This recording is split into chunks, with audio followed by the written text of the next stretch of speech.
in the physical world, in the world you live in, things are oftentimes presented in a way that is not real. It's an idea or it's a story, a lie oftentimes, on how things are in your world, how things are. This is the way things are. That's the way it is. There's another popular saying, it is what it is. To use in a way that your mind doesn't see or doesn't acknowledge or doesn't react to or doesn't accept reality, real reality. Um, the way that things really are. And here's an example in this article here. It says the dream job that wasn't, the pitfalls of doing what you love. And the article is about dream jobs that you get that then are nothing like what you think they might be. Because you have a dream job and you think, oh, this is great. This is my dream job. But then the reality is, well, you have to do a lot of things in this dream job that you might not want to do. But there is one sentence in here that really, really illuminates the idea of you thinking you're in one world or you being told how you live in a certain world and the world you actually live in being completely different than that. And the sentence, one of the sentences is, you get paid in sunrises and sunsets. This is a common mantra among park rangers, a dream job of being a park ranger. You're a park ranger, and one thing they say is, well, you get paid in sunrises and sunsets. So it's a dream job. And then the guy who is the park ranger says he hates that saying. The sunrises and sunsets are beautiful, but they don't put food on the table. This is an example of how reality, or what's real in this world and has been real for millions of years, is being subverted in the modern day by a small group of people. That small group of people controls your whole reality.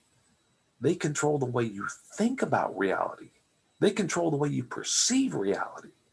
They control the way that you participate in reality. And this sentence is a prime example of that. And there's two concepts that I'm going to go over here, one of them being fairly complex, one of them being fairly easy to understand. Um,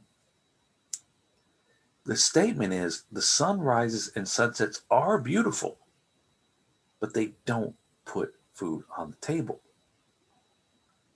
Now, the irony being that a sunrise indicates the sun is there and out, right?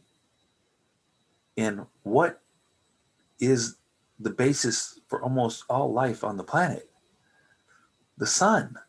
No crop would be grown on this planet without the sun. No crop that we know of has ever been grown without the sun. Now, we have artificial lights in the modern day, but those crops wouldn't have been here if it hadn't been for the sun. They weren't developed under artificial light. All the animals that we eat wouldn't be here if they didn't eat what was grown by the sun. So the sun 100% puts food on your table.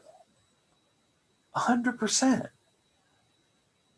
If it wasn't for the sun, you would have no food on your table. But in the modern day mind, we think that a job puts food on the table, a paycheck puts food on the table, money puts food on the table, not the sun. That's how it's been. That's how your reality has been subverted in one way. This is just a small example. This guy who's saying, well, yeah, the sun's great and everything, but doesn't put food on the table. Well, 100% it does put food on the table. You wouldn't have food on your table if it wasn't for the sun. But to his point, I'm not saying he's dumb. He's making a relevant point. And his point is, I have to work a job. I have to get a paycheck to eat. That's how your reality has been subverted. You have to have a job, a paycheck, and money to eat.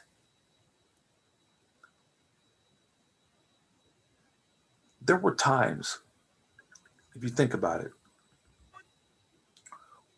in let's say 1799, nobody could plug anything into the wall. Nobody could plug any electrical appliance into anything. It didn't exist. In 1799, there was no Apple computer. There was no Windows. There was no Facebook. There was no computer. There was no electricity being run through lines. There was nothing. There was no wall outlet to plug anything into in 1799. So in 1799, everything you think you know right now didn't exist. Didn't even exist. Nobody even knew what it was. Nobody knew what a wall outlet was. It hadn't been exist. It had been created. Nobody knew how to plug something into a wall. There was no plugs. There was no electrical cords. There was no appliances. There was no anything. There was no electricity. Okay? So now go back further. Go back 20,000 BC, 30,000 BC before Christ, 50,000 BC. Guess what? There was no job. Nobody had a job. Not one person on this planet worked a job.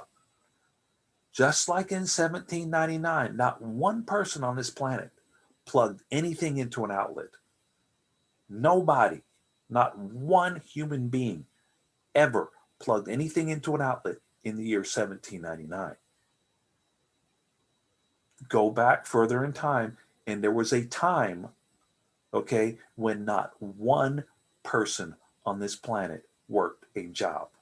There were no jobs. There were no bosses. There were no workplaces. There were no commutes. There were no Zoom meetings. There were no conferences. There were no CEOs. There were no board of directors. There was no business building. There was nothing. Nobody had a job. So the idea that you're living in a world and you're accepting it as 100% given that you should have a job, that you will have a job, that you will be working. When you're 8 years old, they tell, what do you want to be when you grow up? Meaning, what job do you want to do? There was a whole world that existed. Millions and millions of people existed without working any job. So the idea that you have to have a job is once again a story that's being told to you. Okay? And it's being told to you by people who want you to work, who want you to have a job, who want you to be enslaved. At one point, slavery was a job. You just didn't get paid to do it. That's why you were a slave. A slave worked a job, but a slave did not get paid. You ever heard of slave wages? Something that's so low that you're practically being a slave. Well, that's a job. So the same people that invented slavery and invented you to get paid nothing to do everything for them have invented a job for you, have made the world so you have to have a job, who have invented, created, sustained a world where you have to make statements like, sun doesn't put food on the table. When in reality, the sun does put food on the table. The sun is one of the biggest components of food being here. And yet we're forced to live in a world and we're forced to try to understand reality through a way of, well, the sun doesn't, have anything to do with putting food on my table, buddy. Well, yeah, it does 100%. And you have to ask yourself, why? Why? And then further, I'm going to go a little deeper into this statement. And the beginning of this statement is the sunrises and sunsets are beautiful. The sunrise and sunset. In the year 2021, we're using phrases. This is one way that your mind is being controlled is by words and concepts connected with those words. A sunrise and a sunset are ancient, ancient ideas. We know for a fact, and people love to say, well, trust the science. Let's go with science. Science is the way. We need to be more science-based. Okay, here we go. If you ask a scientist, does the sun rise? Is there a sun rise? What will they say? No, there's no sunrise. It appears to where you are spatially that the sun rises because the earth is turning. When the earth is turned in a certain direction, you appear to not see the sun. It's still there. It's still shining. It's still hitting the earth. But then when it turns, when the earth turns around to a certain point, you perceive it as, wow, now I can see the sun. So does the sun rise or is the earth turning? The earth is turning. We all accept that. We accept that the sun doesn't rise, but every single day you hear sunrise is at 6:09, sunrise today is at 6:07, sunrise today is at 6:08, sunrise today. The sun's going to rise earlier because we set the clock back and now sunrise is at 5. No, the sun doesn't rise and the sun doesn't set, but you're being controlled into believing that there's a day based on a sunrise. There's a night based on a sunrise. And that leads you to believe that there are days divided up in a certain number, which is a week. And that leads you to believe that that week is a month. And that leads you to believe that the month is a year. And it leads you to believe that a year is this, and you're sitting in a certain year. You're not. You're not sitting in any year. There is no year. It's once again a story, just like the story that the sun doesn't put food on the table. That's a story. It's a story that's told to you. It's a conceptual idea. It's a mind game that's being played on you. And the sunrise is a game that's being played on you. The sunset is a game that's being played on you. The day of the week is a game that's being played on you. A month is a game that's being played on you. A year is a game that's being played on you. Think about how hard it would be to report for work to put food on your table on Monday if you didn't know it was Monday. How would you do it?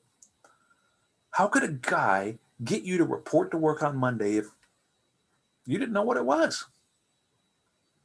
Well, he made that real simple for you.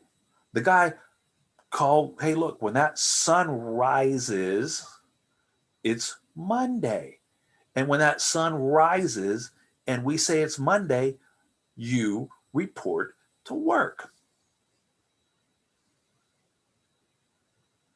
So next thing you know, it's Monday. Next thing you know, it's Tuesday. Next thing you know, it's Wednesday. And it's sequentially in a line when we know for a fact nothing is sequential in this whole universe. Nothing goes in a line. The idea that you're in a Monday is a story. It may not be true. You may be able to reference it with your mind and people around you constantly reinforcing that reference, but it may not exist. Monday may not exist. As a matter of fact, just like when there was a time in 1799 when nobody could plug in a machine, there was a time when nobody said the word Monday. Nobody knew it was Monday. Nobody had any idea what Monday was. Nobody. Not one person on this planet. Not one. Just like there was a time when there was no job. Nobody had a job. Nobody had a job and nobody knew what Monday was. And what happened? We lived. We survived because we're here. We're here right now. So it wasn't a negative thing. It wasn't bad. It wasn't horrible. It didn't lead to our destruction. We're here. We lived for millions of years without knowing what Monday was. We lived for millions of years with no job. And guess what? We developed ourselves, or we were developed as human beings, which is no scientist can produce a human being. No scientist can produce a human being. Nobody who claims to have any kind of power, who claims to know anything, who claims to have every answer for you, they've never made a human being. They can't do it. So without a job, without without a job to put any food on the table, without any electricity, without any Monday, without any calendar, we produced, we made, or we were made to be one of the most incredible beings on the planet, being one of those incredible natural machines ever invented, that ever came about, that we know of, that we've seen, that we've understood. No job, no technology, nothing to plug in, no electricity. Now that doesn't mean that it's bad to be able to have some reference for time. It doesn't mean it's bad to have something you can plug in. It doesn't mean it's bad to have a computer. It doesn't mean it's bad to have a concept of, I got to do this to put food on the table. It just means that you're being told a story. You're being fed a reality. You're being told something that may not be needed, A, number one. And B, number two, it ain't true. Okay? It's not 100% true, and it's not 100% given unless you accept it as that. And when you can break these boundaries, when you can go beyond these ideas that are fed to you by somebody else, when you can get beyond the story, when you can get beyond the lie, you can really start seeing, you can really start experiencing what you really are, what you've been for millions of years, how you really truly are, what you really truly mean. And I think personally, that's more rewarding. It's more important. It's more important to our quote unquote future than electricity, science, calendars, anything like that. And that's my opinion. So just take a look around you at what's happening and try to understand from a very intimate standpoint what it is that you are in this world.